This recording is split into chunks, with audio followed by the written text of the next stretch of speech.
അടുത്തതായിട്ട് നമ്മൾ ഡെറൈവ് ചെയ്യാൻ പോകുന്നത് റൂട്ട് മീൻ സ്ക്വയർ സ്പീഡ് അല്ലെങ്കിൽ RMS speed of A molecule. അതായത് ഒരു മോളിക്യൂളിൻ്റെ ആവറേജ് സ്പീഡാണ് നമ്മളിനി കാൽക്കുലേറ്റ് ചെയ്യാൻ പോകുന്നത്.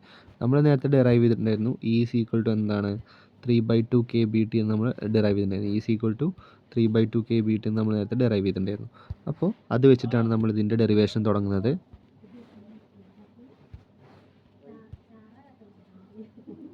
അപ്പോൾ നെക്സ്റ്റ് നമ്മൾ എന്ത് എഴുതും? ഇക്ക് പകരം നമ്മൾ ½mv² എന്ന് എഴുതും LHSൽ. അപ്പോൾ ½mv² = 3/2 kBT എന്ന് നമുക്ക് കിട്ടും. നമുക്ക് കാണേണ്ടത് v² എന്താണ് നമുക്ക് കാണേണ്ടത്? v ആണ് നമുക്ക് കാണേണ്ടത്. അപ്പോൾ എന്ത് ചെയ്തു? ഇവിടെ ഉണ്ടായിരുന്ന ഈ 1/2 നമ്മൾ എന്ത് ചെയ്തു? ഇപ്പുറത്തോട്ട് കൊണ്ടുവന്നു. ആ 1/2 ഇപ്പുറത്തോട്ട് വരുമ്പോൾ 2/1 എന്നാവും. അതായത് 2/1 × 3/2 kBT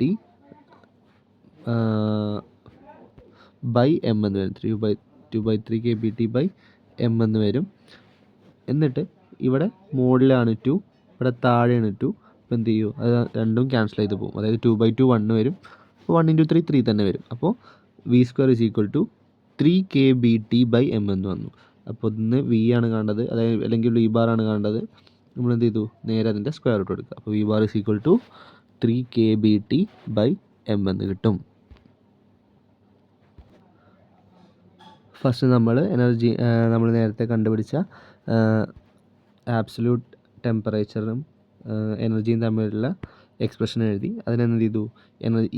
എനർജി ഇക്ക് പകരം നമ്മൾ ½mv² എന്ന് കൊടുത്തു.